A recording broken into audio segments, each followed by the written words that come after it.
ఒక అవతారం ఉన్నట్టుగా ఇంకో అవతారం ఉండదు.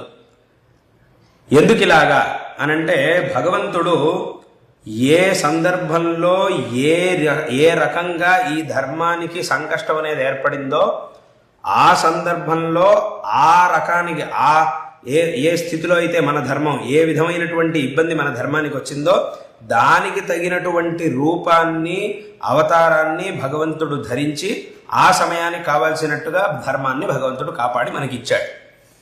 అంటే ఒకసారి రాముడిలాగా ఉండవలసి వచ్చింది, ఒకసారి కృష్ణుడిలాగా ఉండవలసి వచ్చింది, ఒకసారి నరసింహస్వామిలాగా ఉండాల్సి వచ్చింది, ఒకసారి పరశురామావతారం ఎత్తాల్సి వచ్చింది, ఒకసారి వామనావతారం ఎత్తాల్సి వచ్చింది. ఇలా రకరకాల అవతారాల ద్వారా ఆ పరమాత్మ ఎప్పుడు ధర్మానికి ఏ విధమైనటువంటి ఇబ్బంది వచ్చినా కూడా దానికి తగినట్టుగా మనల్ని మనం మార్చుకొని ఆ ధర్మాన్ని కాపాడుకోవాలి, ఎట్టి పరిస్థితుల్లోనూ ఆ ధర్మాన్ని మనం కాపాడుకోవాలి అనేటటువంటి విషయాన్ని భగవంతుడు మనకి తెలియజేస్తూ ఉన్నాడు.